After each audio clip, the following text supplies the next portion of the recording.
Talking about competency-based music education, its history, and how we can further integrate it into our education system today. So the key concepts that we'll go over through this presentation are the history of music education, competency-based music classrooms, teachers' roles in music classrooms, and the different methodologists and applications of competency-based music learning.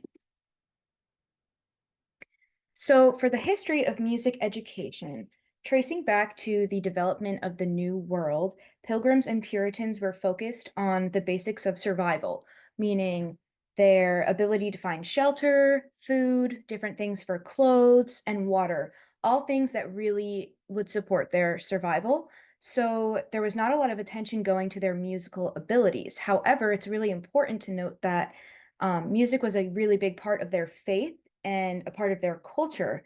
So even though there was no attention being put onto the music education, it was still a really important part of their society. Unfortunately, there was no development of the musician's skills as generations passed, and the participants in sacred music, the level of their musicianship began to drastically decrease over the generations.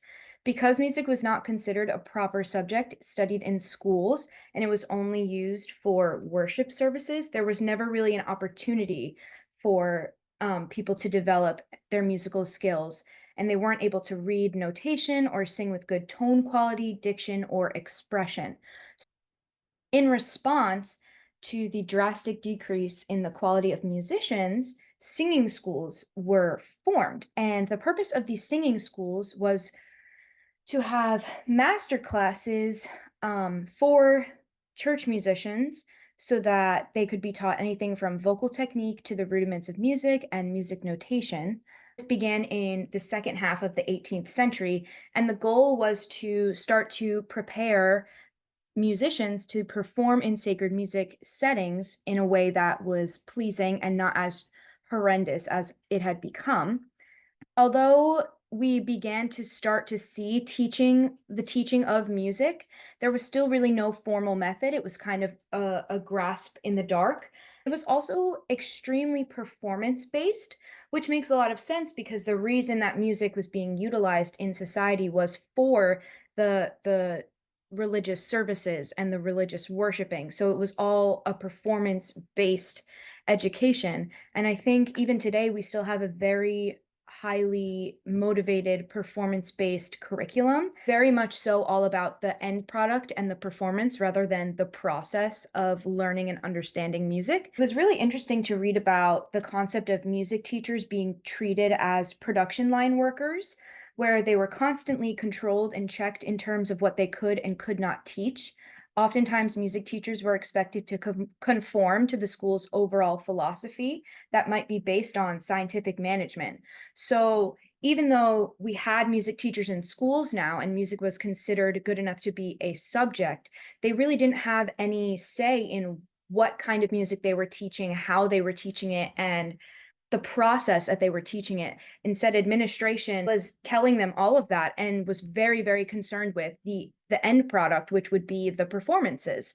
And if the performances weren't meeting standards that the administration had set, then the teachers were in a really tricky position. And obviously, music teachers have studied and learned all about music, so they have a really good understanding of the process of understanding music and teaching the literacy, the fundamentals, creating experiences. But because the administration is in charge and they are telling the teachers what to teach, there's really none of that happening because the administration did not study music and they don't have an understanding of the little ins and outs that really make a musician fantastic. And so there was a huge disconnect between the music teachers and the administration because of that. Moving forward, we have critical pedagogy, which suggests the benefit in having a partnership between teachers and students that liberates and encourages lifelong music learning between both parties. I think this is a really important step in the role of teachers in the music classroom because the acknowledgement that students have knowledge and an understanding of music before they enter our classroom fosters an environment full of support and continuous growth between both parties.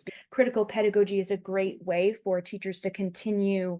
The idea of competency-based music classrooms is to talk about the process of music and the way that we understand music and the way that we learn music rather than just the end products, which is being able to play an instrument and the performances and giving recitals and things like that. So, competency based music learning really focuses on incorporating representative music, music listening, and music literacy.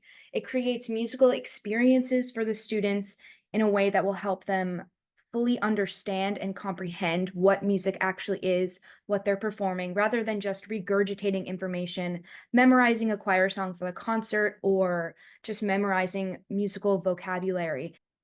Looking at incorporating representative music and competency-based music classrooms really just suggests the idea that all of the music we should be teaching should be from various backgrounds, various cultures, different styles from all over the world. In doing so, we are recognizing the differences between music in multiple cultures and looking at their significance in society. Incorporating representative music really enables lifelong learning and lifelong music makers as they are super interested in how it personally relates to them. And whether or not they decide to pursue music as a career, they always have that musical toolbox that we've given them through incorporating representative music. Incorporating music listening really allows for musical experiences to be created for the students. And so having students listen to a certain segment of music and then asking them what happened, and then telling them that gradually getting louder is a crescendo, that allows them to experience the concept and then align the vocab term with the actual concept. And that has a much more meaningful impact on students' learning as they're able to experience it and draw on that experience. And so creating music experiences through listening into music literacy and just understanding different tools and strategies so that you can apply them to any piece of music that you may ever receive and really understand how to just read the music is super beneficial in the music classroom. The question of the hour, how do we shift to a competency-based music classroom? So we have Dalcroze, who really focused on movement, ear training, and improvisation. He's extremely well known for eurythmics and ability of students to express and feel the flow of music both internally and externally. So allowing students to express the music that they're hearing gives them an experience that they're then able to draw back on as they learn more concepts about music, which is very, very cool.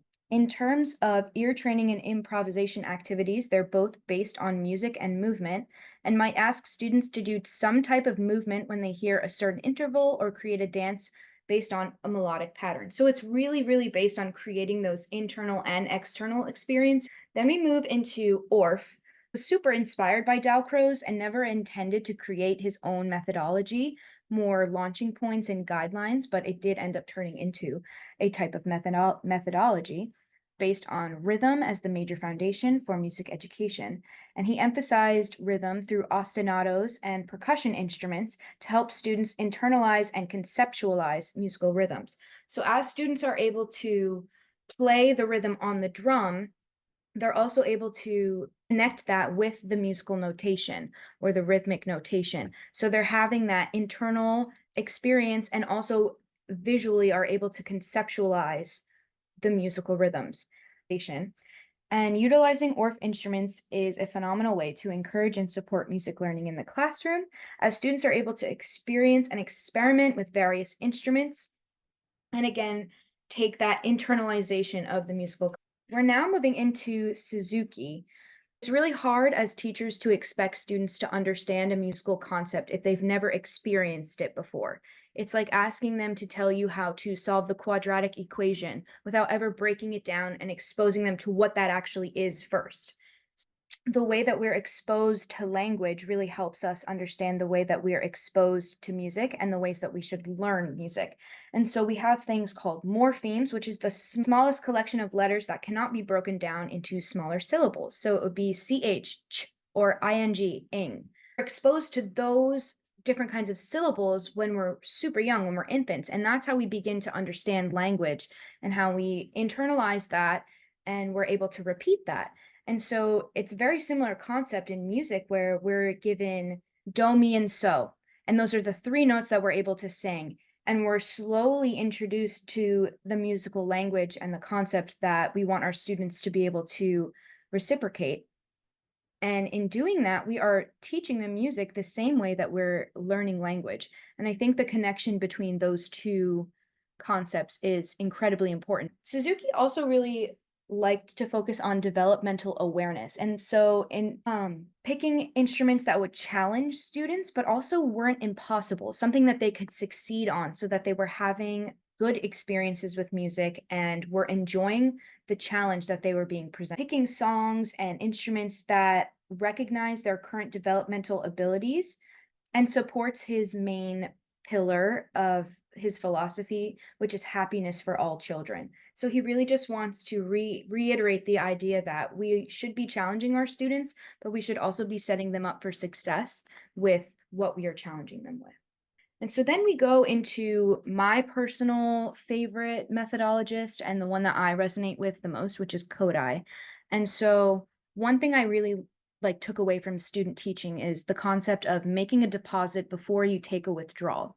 So what that's really saying is give the students the experience and the vocabulary that you want them to know before you ask them to tell you what it is, before you ask them to give it back to you.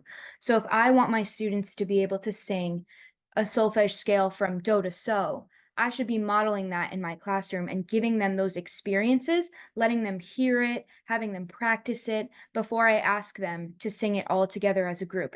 Especially if it's a concept that they might have never experienced before.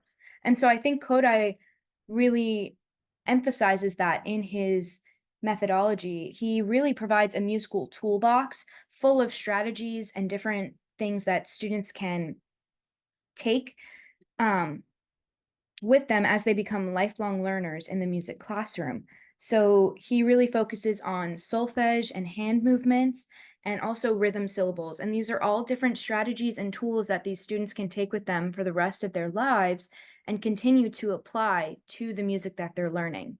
Um, yeah, I truly resonate with Kodai, and he believed that it is the right of every citizen to be taught the basic elements of music. So he really emphasized a music literacy based education, which falls right in line with competency based music learning.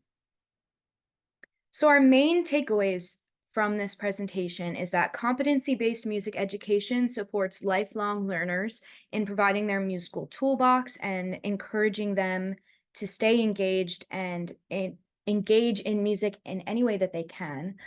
The role of music education in the classroom really shifted from being performance-based and moved into competency-based, which is the process rather than the product of understanding music.